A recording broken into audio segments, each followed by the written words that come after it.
What is going on, everybody? James Hancock here. Hope everyone had a great weekend. I just caught episode 2 of Sharp Objects, an episode called Dirt, and it is a genuine pleasure to report that my feelings last weekend were totally confirmed by the second episode. Sharp Objects has a very good chance of being the coolest show all summer, and maybe that's because this second episode was written by Gillian Flynn herself, the author of the novel that the show is based on. Because as much as I enjoyed the season premiere, I feel like this episode was a little bit stronger. It was slightly more disturbing, but also had some really interesting family strife that I absolutely found fascinating. But before I dive into my official review and recap, I do just want to say I'm sorry that I haven't been posting a lot of content on this channel lately. I took a little bit of a hiatus both from this channel as well as from my podcast Wrong Reel, but I recently posted 2 new episodes on iTunes to Wrong Reel, and I am cranking my engine back up to post a bunch more videos on this channel. So thank you for your patience, but let's dive into the review of this week's episode. So first and foremost, what I'm noticing is that the show is much less concerned with the mechanics of solving this mystery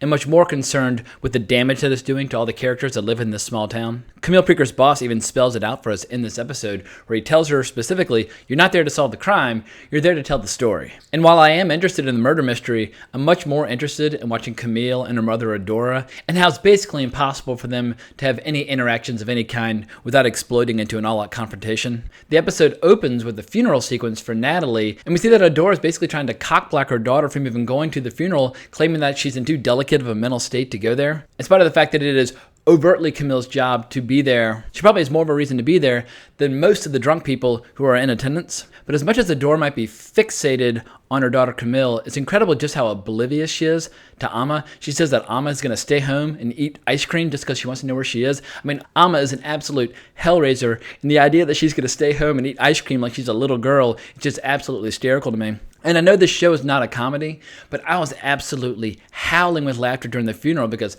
Camille's doing her job and she's taking notes and she's observing everybody and she's taking everything in. And her mother keeps reaching over and trying to snatch the pen out of her hand. And they get into almost like a little fight, like a little tug of war, before finally Camille has to yank the pen out of her mother's hand. I mean, I was absolutely howling. But on a more somber note, I also noticed something about the mother and the daughter, because as we've seen in the funeral for Natalie, as well as in the flashback of the funeral for Adora's daughter, one of the ways Adora expresses grief is by yanking out her eyelashes and making a little pile of them. And initially I was just thinking to myself that it was yet another sign of Adora's unbalanced mental state, but I was thinking to myself, perhaps this is where Camille get some of her own issues from, because as we see in this episode, Camille is beginning to indulge in the piercings again, much more so in the previous episode. We got a hint of it in episode 1 with the scar on her arm, but throughout this episode, we see her basically driving around with her needles, and sometimes she'll just kind of write letters on her jeans on her leg.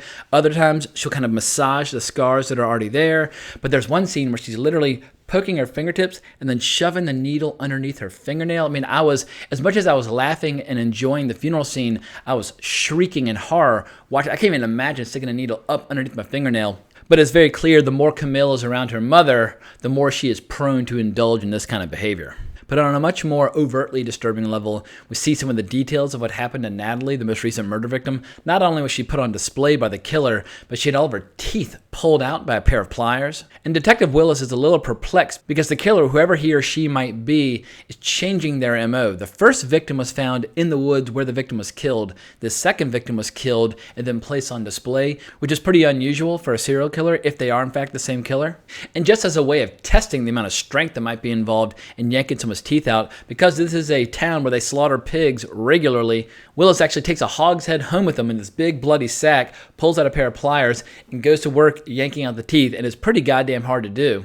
But it leads to a great bonding scene between Willis and Camille where they're hanging out in the bar, having a few drinks, listening to some people talking shit, and they're basically exchanging information and exchanging notes.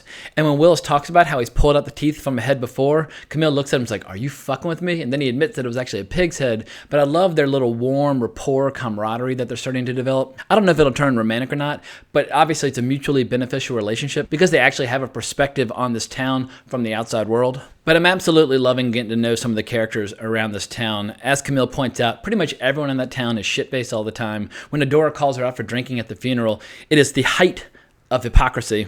But we see how Amma and some of her friends very casually and very dismissively refer to the 2 murder victims as 2 of the uncool girls. The only girls who are not cool have been killed so far. I mean, these girls are pretty callous emotionally. But we also start to get to know some of the kids around town. Camille talks to some kids who are playing catch in the park, and they mention that there's this genuinely odd child named James who saw a woman in white taking Natalie away. And there are a lot of urban legends and a lot of local folklore about a woman in white that Camille is familiar with from her own childhood, and even for a brief shining moment almost appears as if she sees a woman in white standing off in the woods before she gets distracted by a baseball. But when she goes to ask James about what he saw, James is sitting there unattended by himself with a goddamn handgun at his side. And we see that his mother, who's dying of cancer, is also a meth addict, which is a nice combination. But because of the wildly unusual environment in which James is being raised, the cops have decided that his story about the woman in white are not entirely credible. But in spite of the fact that Camille seems to be doing a good job covering the story, it's clear that this environment is not healthy for her. On one hand, it's probably healthy for her to confront her past, to confront her demons,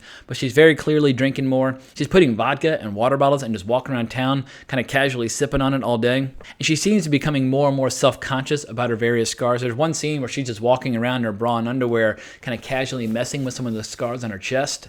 And her mother obviously is not helping things. I mean, Camille will walk into her room and her mother will say, "Where have you been?" You know what? I don't want to know. It's classic manipulative behavior where she's always trying to keep her daughter on her heels, always like in a state of constantly having to apologize. And we see that Amma is learning from the master because Amma throws a fit at one point and acts as if she's all upset about the death of these two girls. When we know for a fact that Amma could not care less about the two murder girls.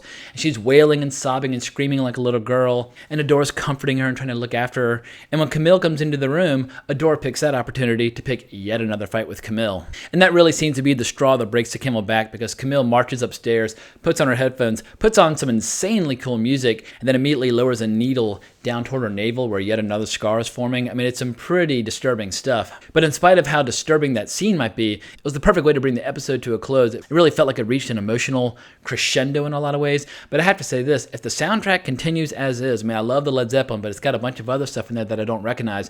This might be the best soundtrack of any show all summer. So thankfully, this is not the only episode that's going to be written by Gillian Flynn. She's actually co-writing episodes 7 and 8. But my hope is that they'll be able to maintain and sustain this level of quality episodes 3 through 6 until Gillian Flynn returns. In any case, I'm going to wrap this video up, but as you can tell from the sound of my voice, I'm absolutely loving this show. I'm totally enthralled. And something tells me things are going to get dark as hell before they get any better. Who knows? Maybe they won't get any better. Maybe they'll just get darker and darker and darker until it reaches some bloody climax. I don't know because I haven't read the book. But if you enjoyed my recap and review, please consider subscribing to my channel. I would really appreciate it. If you want to talk to me, the best place to find me is always on Twitter at Colbrax, or you can leave me a comment in the comments below. And coming up this week, I'll definitely be reviewing Equalizer 2. I'm not sure what else I'll be reviewing this week, but I'm definitely going to try and get back in action on this channel as much as humanly possible. But with shows like Better Call Saul and some other things on the horizon coming later this summer, I'm definitely looking to cover as many movies and TV shows as humanly possible. But as always, I greatly appreciate the support, but more importantly, onwards and upwards.